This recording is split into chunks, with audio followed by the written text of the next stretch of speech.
Hi hello नमस्कार. मी प्रियांका म्हणजेच नक्षी आहे. तुम्हा सगळ्यांचं नवीन ब्लॉगमध्ये मनापासून स्वागत करते. तर आज आषाढी एकादशी आहे आणि आंघोळ वगैरे केली आहे. छान असा चहा ठेवला आहे. एक साईडला चहा ठेवला आणि एक साईडला तूप कढायला ठेवलेलं आहे. यात रताळे आणि बटाटे उकडून घेतलेले आहेत आणि कढईमध्ये शेंगदाणे भाजून घेतले ते आमटी करण्यासाठी. तुम्हा सगळ्यांना आषाढीच्या खूप खूप हार्दिक शुभेच्छा. मस्त खा आणि स्वस्त राहा. छान अशी देवपूजा करून घेतलेली आहे. स्कूलमध्ये आषाढी एकादशीचं सेलिब्रेशन होतं, तर त्यासाठीच मी पण तयार होत होते आणि नक्षला पण तयार करत होते. नक्षला काही पांढरे कपडे ते घालायचेच नव्हते, नको नकोच म्हणत होता. बळच त्याला जेम्स देईल, तुला चॉकलेट देईल करून करून त्याला कपडे घालत होते, पण त्याचं रडकानं चालूच होतं का सारखं की नाही मला हे नाहीच घालायचं, मला दुसरे घालायचे. बळच धरू धरू त्याला कपडे घातले होते. दिसत एकदम छान विठ्ठलासारखा दिसत होता, पण त्याला कपडे का घालायचे नसतात, नवीन काय माहीतच नाही. कधी पण नवीन कपडे आणले की त्याचं कायमच रडणं असतं की नकोच मला ते. आय थिंक ते टोचत असतील त्याला नवीन कपडे, त्याच्यामुळे तो कधीच नवीन कपडे आणले की घालायला मागत नाही. जुने कपडे घाल म्हणतो मला. आणि चप्पल वगैरे असेल तर ते चालतं नवीन, पण कपडे त्याला नेहमी जुनेच आवडतात. तर असं सकाळी सकाळी त्याला तयार करायचं माझं चालू होतं. कपडे वगैरे घालायचं लाडीगोडी लावून ठेवलं त्याने कपडे लास्टपर्यंत, पण तेच लाडीगोडी लावूनच घातले होते त्याला कपडे, तरी रडत होताच. त्याला सांगत होते तू गंध लावायला मला हेल्प कर, गोल गोल फिरव. मग तो माझ्या हातावर गोल गोल फिरत होता. थोडंसं माइंड डायवर्ट केलं की त्याला पण मजा येते. असं काही गोष्टी करायला सांगितल्या की, आणि माइंड पण डायवर्ट होतं. आणि त्याला मग ते नवीन कपडे घातलेल्याचं सारखं आठवण येत नाही, पण जेव्हा केव्हा आठवण होईल तेव्हा रडतो. तर नखला छान असा रेडी केला होता. स्कूलमध्ये सगळे छान गेटअप करून आले होते, खूप छान दिसत होते. मुली छान नऊवारी साड्या वगैरे घालून आलेल्या होत्या. खूप छान वाटत होतं. त्यांना बघितलं की छवा भारी वाटत होतं. कुठंतरी मुलांनी पण छान असे कुर्ते वगैरे घातलेले होते. इथे पालखी वगैरे पण आम्ही स्कूलमध्ये तयार केली होती, तर ती 2 मुलांच्या हातामध्ये दिली होती. रस्त्याने छान टाळ वाजवत चालले होते. प्ले ग्रुपचे मुलं पण येवाना खूप छान आम्हाला रिस्पॉन्स देत होते, त्याच्यामुळे भारी वाटत होतं. नाहीतर मुलं एखादे रडले की मग ते अजूनच त्रास देतात लहान मुलं असले की. आणि दुसऱ्या स्कूलची पण पालखी आमच्यासोबत मिक्स झाली होती, तर ते पण लांबून आले होते. छान असं ज्ञानेश्वरांचं विठ्ठलांचं छान रूप घेतलं होतं.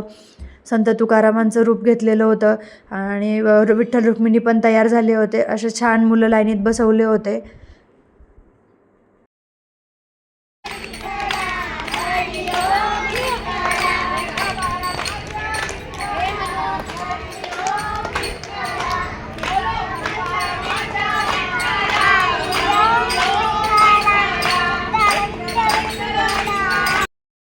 आम्ही स्कूलच्या मुलांना मंदिराच्या तिथे घेऊन गेलो होतो, तर तिथं त्या आजी पण आल्या होत्या. तर त्या छान गाणे वगैरे म्हणत होत्या. त्याच्यासोबत आम्ही पण गाणे म्हणत होतो. सोबत फुगडी खेळायला पण सुरुवात केली होती टीचर्स लोकांनी.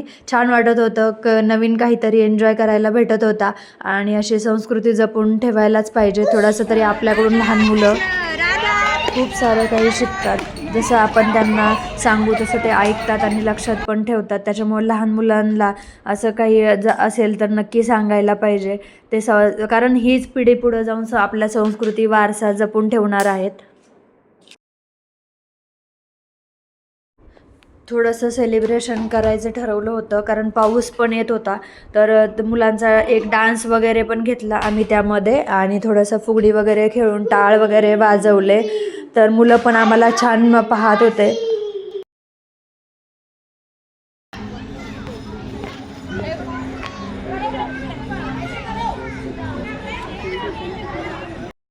LKGच्या मुलांना डान्स करायला लावला होता. UKGची पण काही मुलं होती, त्यांच्या आधी शिकवलं होतं त्या थोडंसं, त्याच्यामुळं थोडंसं पाहून पाहून करत होते समोर.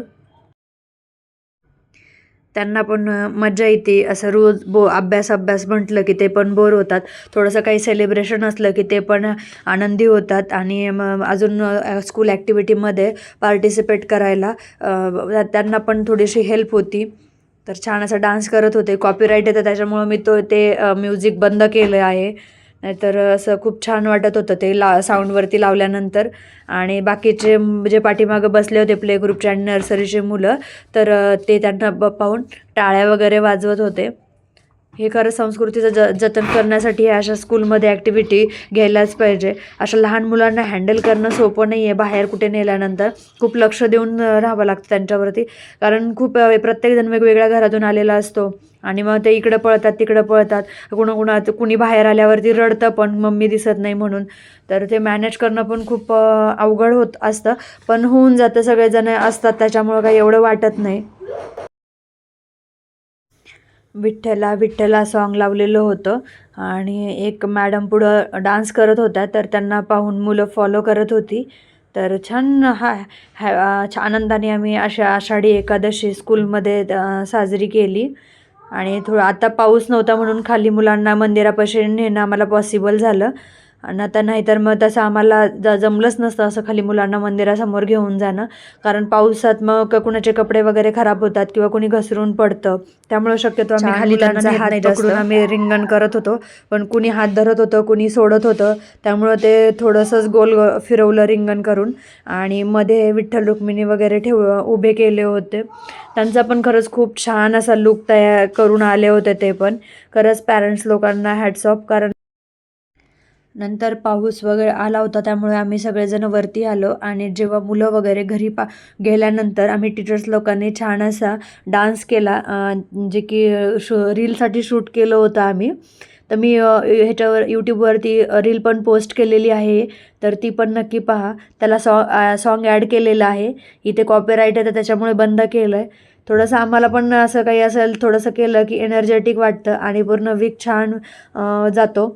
तर छोटासा प्रयत्न केला आम्ही पण असं डान्स करायचा. वारीत नाही सहभागी होता आलं म्हणून काय झालं, तर शाळेत आम्ही असं छान पद्धतीने आषाढी एकादशी सेलिब्रेट केली. तर का तुम्हाला हा व्हिडिओ कसा वाटला कमेंटमध्ये नक्की सांगा. आषाढी एकादशीचं सेलिब्रेशन, खरं तर हा व्हिडिओ टाकायला खूप लेट झालेला आहे. आषाढी एकादशी होऊन पण खूप दिवस झालेले आहेत, पण लग्नाच्या सिरीजचे पण पार्ट चालले होते त्यामुळे मध्येच मी हा व्हिडिओ अपलोड नाही केला. आणि एडिटिंग करायला पण वेळ भेटत नाही जास्त, त्याच्यामुळं खूप उशीर आला. त्याबद्दल खरंच सॉरी. भेटू आपण नवीन ब्लॉगमध्ये, तोपर्यंत काळजी घ्या. Bye bye.